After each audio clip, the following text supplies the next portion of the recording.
வெளிப்படுத்தின விசேஷம் அதிகாரம் 17.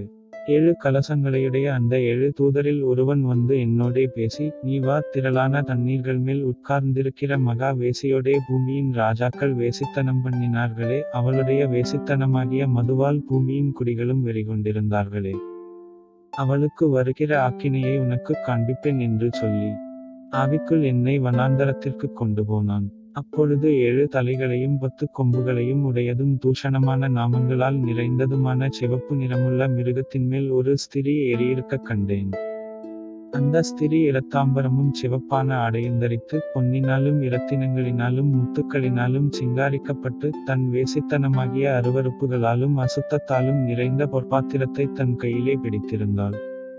மேலும் இரகசியம், மகா பாபிலோன், வேசிகளுக்கும் பூமியிலுள்ள அருவருப்புகளுக்கும் தாய் என்னும் நாமம் அவள் நெற்றியில் எழுதியிருந்தது. அந்த ஸ்திரீ பரிசுத்தவான்களின் இரத்தத்தினாலும் இயேசுவினுடைய சாட்சிகளின் இரத்தத்தினாலும் வெறிகொண்டிருக்கிறதைக் கண்டேன். அவளை கண்டு நான் மிகவும் ஆச்சரியப்பட்டேன். அப்பொழுது தூதனானவன் என்னை நோக்கி, ஏன் ஆச்சரியப்படுகிறாய்? இந்த ஸ்திரீயினுடைய இரகசியத்தையும் 7 தலைகளையும் 10 கொம்புகளையும் உடையதாய் இவளைச் சுமக்கிற மிருகத்தினுடைய இரகசியத்தையும் உனக்குச் சொல்லுகிறேன். நீ கண்ட மிருகம் முன்னே இருந்தது, இப்பொழுது இல்லை, அது பாதாளத்திலிருந்து ஏறிவந்து நாசமடையப் போகிறது.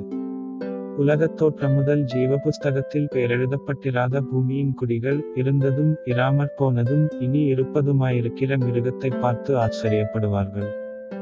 ஞானமுள்ள மனம் இதிலே விளங்கும். அந்த 7 தலைகளும் அந்த ஸ்திரீ உட்கார்ந்திருக்கிற 7 மலைகளாம்.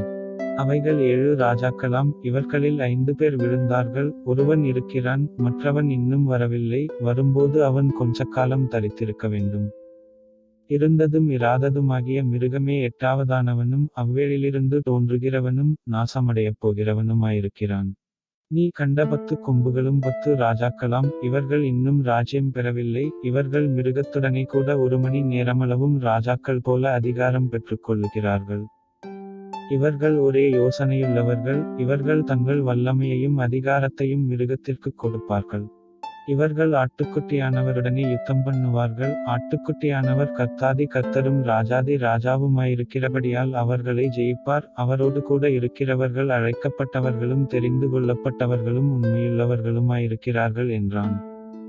பின்னும் அவன் என்னை நோக்கி, அந்த வேசி உட்கார்ந்திருக்கிற தண்ணீர்களைக் கண்டாயே, அவைகள் ஜனங்களும் கூட்டங்களும் ஜாதிகளும் பாஷைக்காரருமாம். நீ மிருகத்தின்மேல் கண்ட 10 கொம்புகளானவர்கள் அந்த வேசியைப் பகைத்து, அவளை பாழும் நிர்வாணமுமாக்கி, அவளுடைய மாம்சத்தைப் பட்சித்து, அவளை நெருப்பினால் சுட்டெரித்துப் போடுவார்கள். தேவன் தம்முடைய வார்த்தைகள் நிறைவேறுமளவும், அவர்கள் தமது யோசனையை நிறைவேற்றுகிறதற்கும், ஒரே யோசனையுள்ளவர்களாயிருந்து, தங்கள் ராஜ்யத்தை மிருகத்திற்குக் கொடுக்கிறதற்கும் அவர்களுடைய இருதயங்களை ஏவினார். நீ கண்ட ஸ்திரீயானவள் பூமியின் ராஜாக்கள் மேல் ராஜ்யபாரம் பண்ணுகிற மகா நகரமேயாம் என்றான்.